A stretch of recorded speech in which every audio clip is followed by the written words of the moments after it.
our all right, and then I'm gonna mute everybody so that you can't unmute, just so that we get a clean recording. And I think that's it.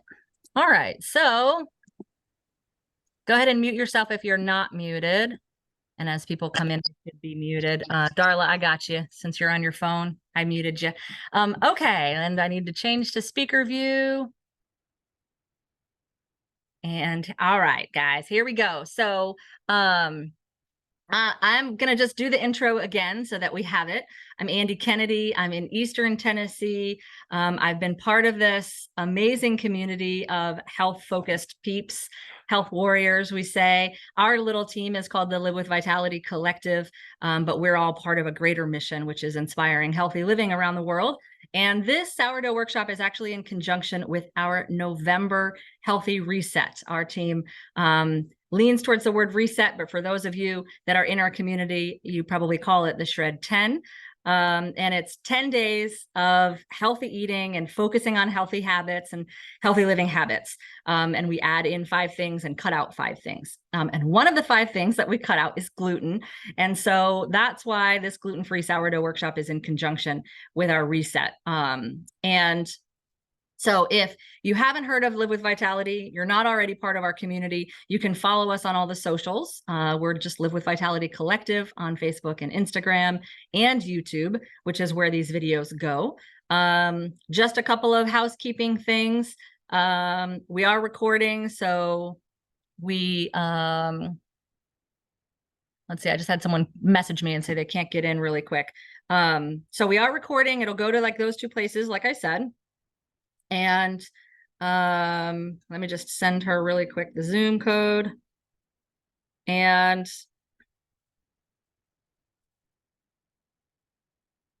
there we go. Oops. And chat. I would love to see, I got to pull it up. I would love to see everybody active in the chat too. So in the chat, go ahead and start putting in where you're tuning in from and how you heard about this.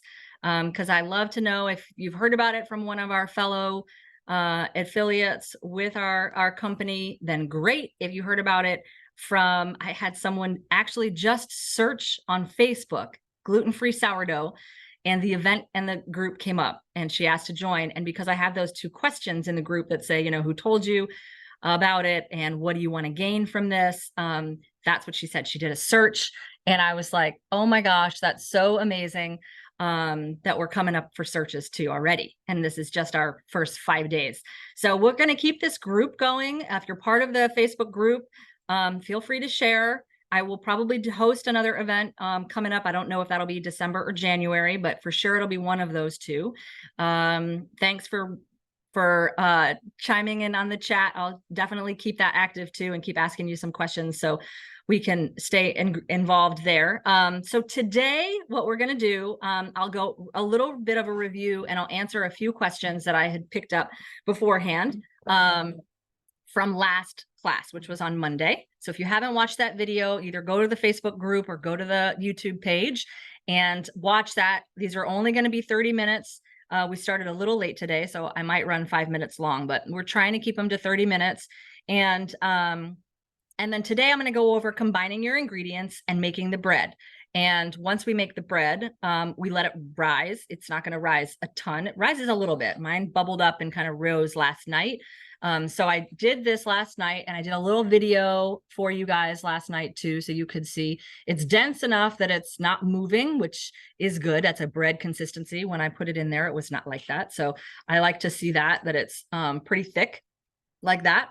And then what I'm actually going to do first, so this class will be a little bit backwards. I'm going to show you, you won't do this today. So like I just said, you're going to let your bread rise. But I'm going to straight up Martha Stewart this one and go ahead and put this one in the oven so that you guys can see what it looks like when it comes out at the end of class, which is fun. So this is just avocado oil. It's Pam, but whatever. I don't know if that's a good thing or a bad thing. I feel like, you know, anything processed or mainstream big name like that might be. I could have probably just used a little bit of oil on this pan, which was usually what I do. but I found this down in our barn, and I use that. So I like to make dollops. You can make like about that big of a size, kind of like a biscuit drop, or like a loaf, like a full-on loaf. So I'm going to do a couple of dollops on this pan, like 4, maybe 3, maybe. That one's too big, actually. So again, like, I don't know, I'd say maybe 2 tablespoons size, that is, each. That one's going to slide down, but so you can see that. And then I'm just going to put that in. This is 350 degrees. Oh, I was going to do both, but I just realized I have only my little toaster oven because we don't have a full kitchen up here yet. There's my towel.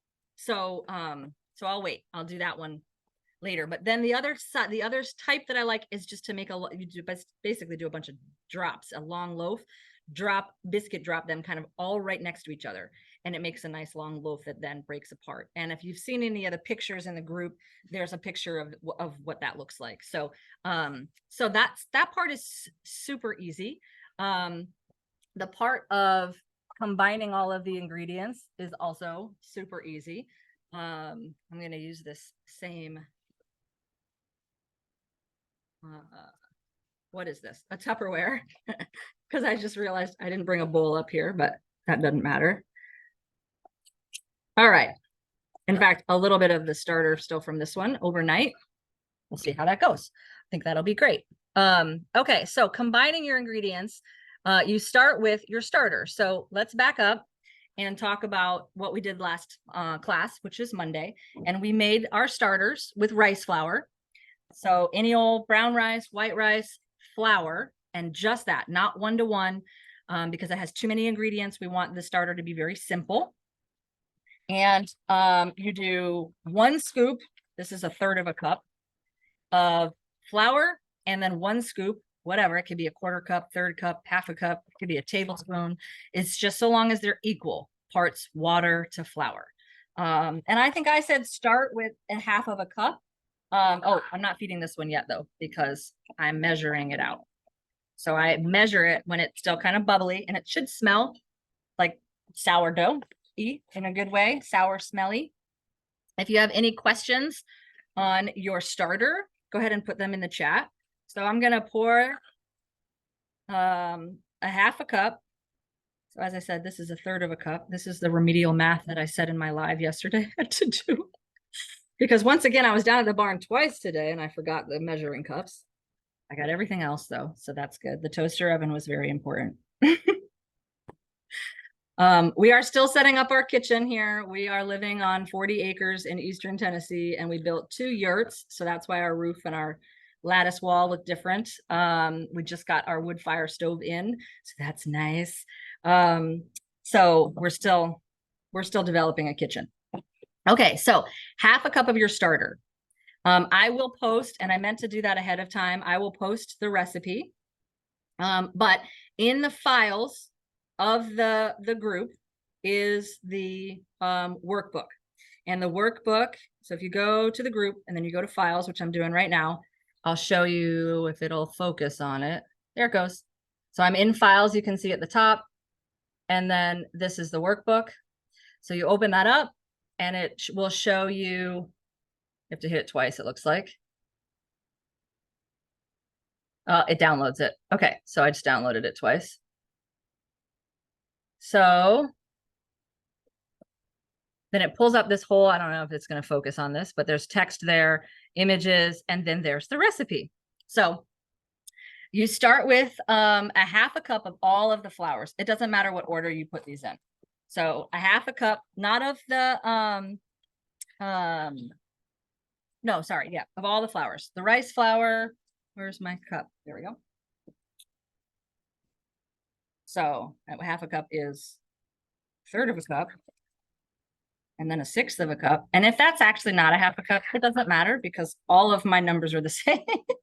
So maybe my recipe is a little bit bigger. I think it's right. I think that's 1/2 cup.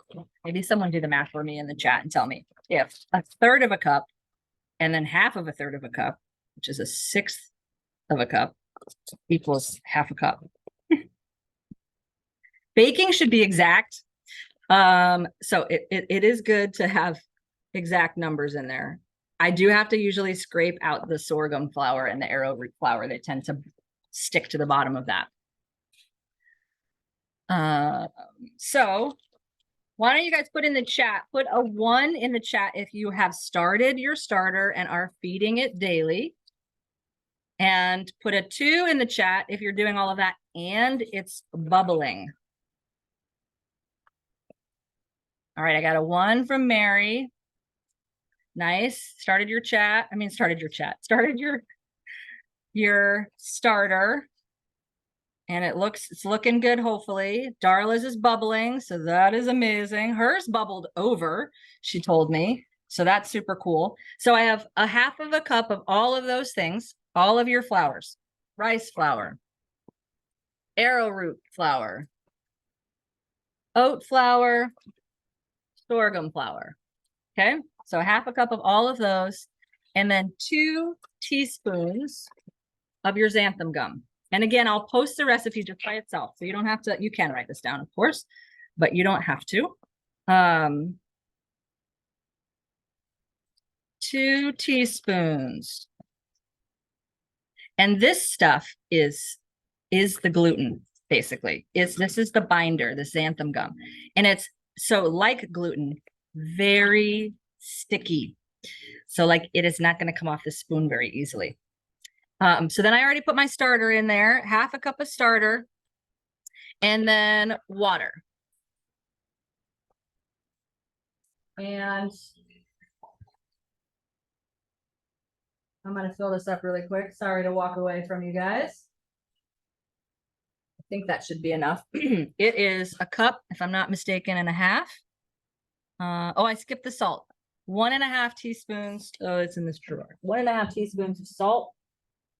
No, it's not in this drawer. Oh, yeah. There we go. Okay. This is our camping salt. All right. And another 1, and so 2 teaspoons of xanthan gum, 1.5 teaspoons of salt. I actually always go a little light on the salt because I'm not a fan. Some people like things salty though. So if you do, all right. So 1.5 cups of water. This is 1/3 cup. So I'm going to do 3 of these. That equals a cup. And then a 4th one. And then 1/2 of one. Oh, that was exactly the right amount of water. Trippy. All right. And then you stir. So, you know, it's just a big old pile of stuff. And you stir it up really good. And like I said in the beginning, it is gonna look a little watery. But there's no yeast in here. It's just your starter, and your starter is bubbling, so that's acting as the yeast, right? Start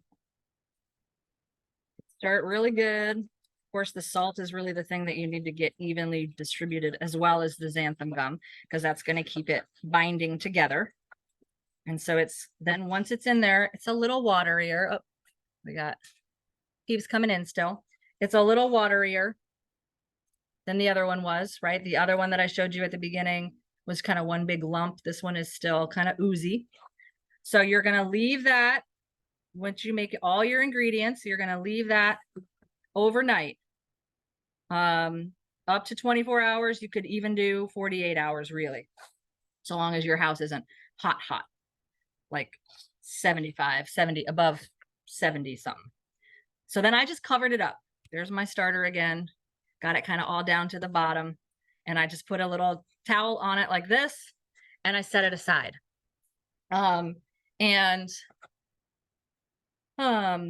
If you missed the beginning, what I showed in the beginning was, and I've got it in the toaster oven over there. I made some yesterday, and I put it in the oven so that you could see what that looks like at the end here. But what I'm going to also share a little bit about, so that was quick. That was nice and easy. The process is long because you're going to make your starter for several days.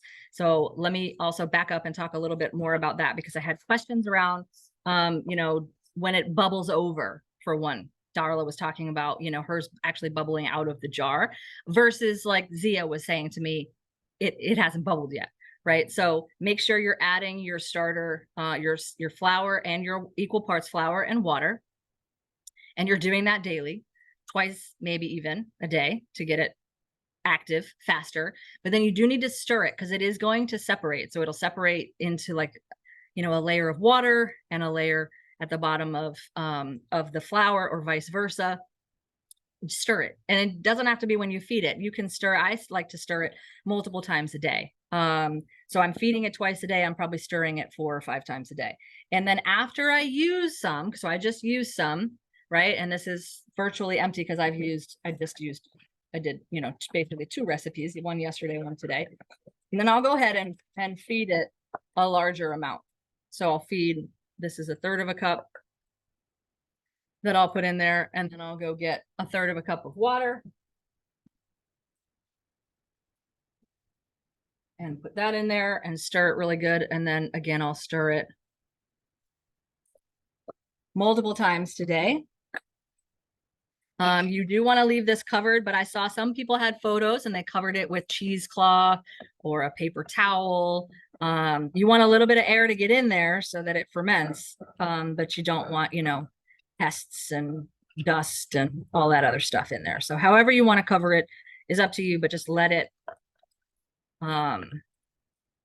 get a little bit of air. And then you want to stir it really well so it's smooth, because all of these flours are a little grainy.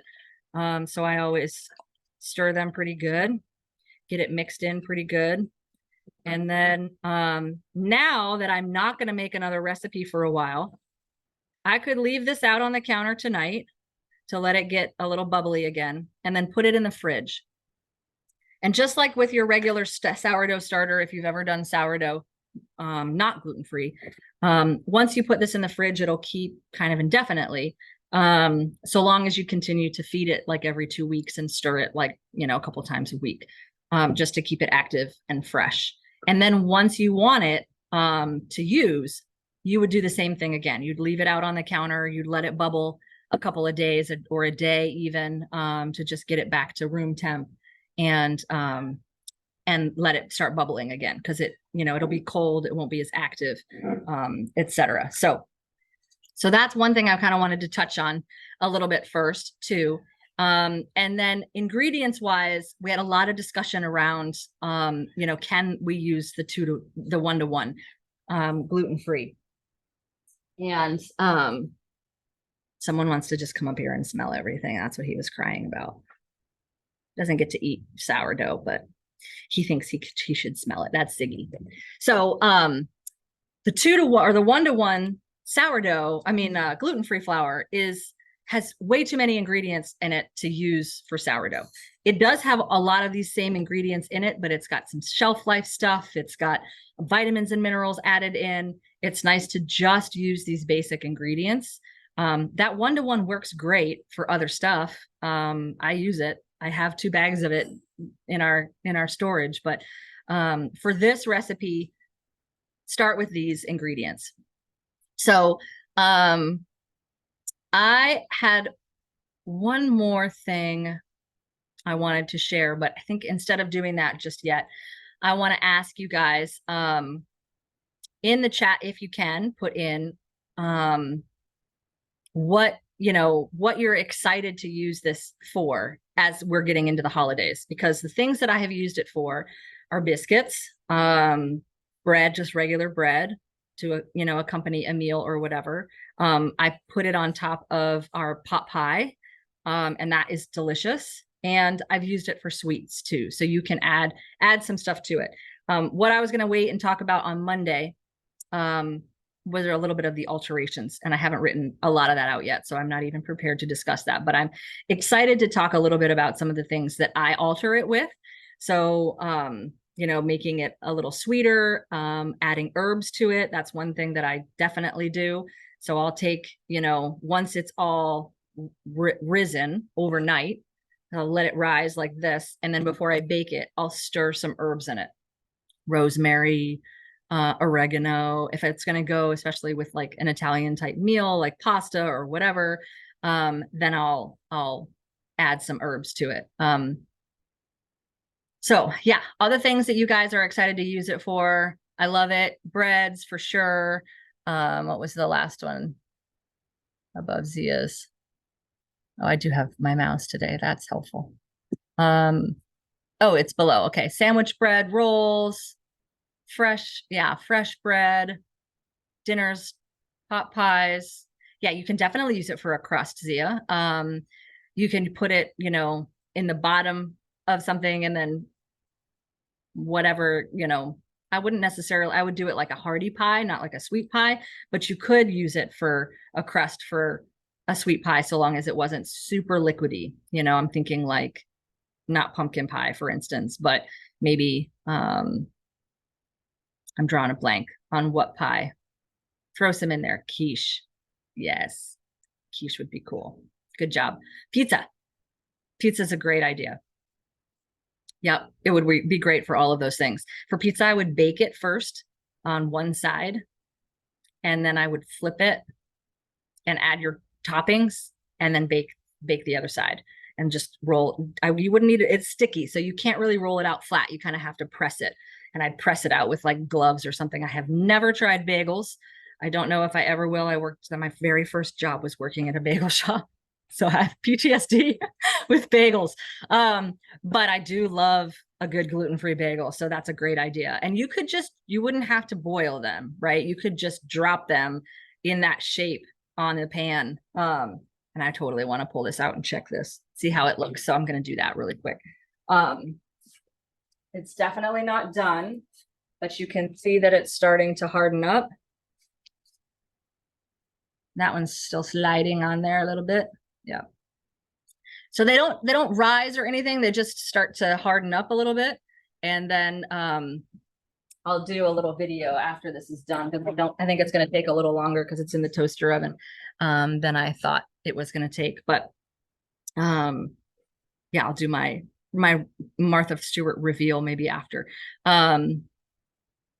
Crackers, that's a great idea. They might be a little thicker, but you could definitely do crostinis with this. And so good question, Mary. Thanks for putting that in there. How much should it rise? It really isn't going to rise like a real bread. It's going to rise just enough. I mean, like that you may notice. I sometimes don't notice, but it does rise a little bit. And what it does is it just kind of congeals, really. And I think that's what makes it look like it's rising. But yeah, it will a little bit. It will a little bit. And it doesn't rise in the oven either. So kind of what you see is what you get. But and it's denser than regular bread, but I think it's delicious. I can't wait to eat this. It's been a long time since I've made this recipe. So any final questions on ingredients, blending the ingredients? That part's pretty easy. You just measure them out. Like I said, I'm going to put the recipe up for you guys. The homework is to go ahead and make that. So if you haven't started your starter, start your starter and do that for a couple of days, feed it for a couple of days through the weekend. And on Monday, you could go ahead and bake and do this portion of it. You know, you would basically start your starter today, feed it through Monday morning, let it rise, you know, I guess I wouldn't quite be 12 hours, but it would be close. So you could just see, and then bake before class if you wanted to. Nice. Yeah. Thanks, guys. See in the chat. And if you're, you know, watching the replay on YouTube or on Facebook, please go ahead and be active in that chat too. I love to see where you guys are chiming in from. And if you have any questions, and I'll try and stay active in the group and keep answering all of your questions. But so that's your homework, is if you haven't started a starter, start the starter and then go ahead and make the recipe. And then that way, if you have any questions before Monday's class, we can also bake again on Monday's class, talk about alterations that I've done and tried, and applications, because there are definitely alterations. I mean, people have already been asking me, what can I sub this for that? So that's where I was going to talk a little bit more about the other flours that I've tried and what flours are similar to others. So like arrowroot flour is similar. It's the one that's kind of, where is it? It's starchy. It really does kind of look like baking soda-y almost. So it's very similar to potato starch. And it does even say on this bag, arrowroot, and then underneath it says starch and flour. So you could sub potato starch for that. For the oat flour, you could probably sub corn flour. So it depends on your, your tastes too. It was going to, for sure, if you put corn flour in, it's going to taste a lot more like cornbread, but this definitely alters to a good cornbread. So that's definitely one of the things that I'll talk about that I have tried. Yeah. All right, guys. So we're at the half past, and I wanted to keep it to a half an hour. If there are any other questions, please go ahead and put them in the group. I'm happy to answer them. I will probably do another live video, like I said, of the reveal of pulling that out of the oven. What was that all about, dude? 425. I might have said 350, but I preset that. Oh, I need to make that keep going. Did I turn that? Maybe I turned it lower. That's why it's not cooking. It was at like 200. That's not helpful. So 425 for 30 minutes on a sprayed pan. And then you feed your starter, right? So you add all of those things. One of the other things that I like to put in there in addition, instead of water, so I'll talk about this on Monday too, is a different kind of liquid. So you could use an alternative milk. You could do half water, half milk. I've done that. So you can try that too. All right, guys. See you in the group. And if you have questions, don't hesitate to reach out. Thanks for chiming in live. It's always great when you're here live. Appreciate you.